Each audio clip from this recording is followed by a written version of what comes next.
Nganong hantud karon naa gyapoy nagpadayon og breed og mga mistiso lang mga busing ug mga Bisaya nga manok mga busing.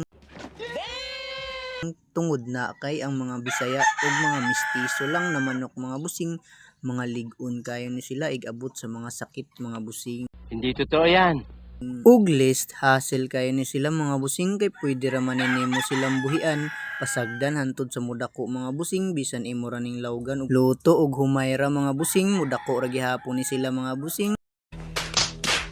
Ug di kayo magsakit mga busing kay ang mga mistiso ug ang mga Bisaya mga busing di gyud na sila basta-basta matablan og sakit kay murag immune na sila mga busing, lahi ra jud sa mga hybrid mga busing.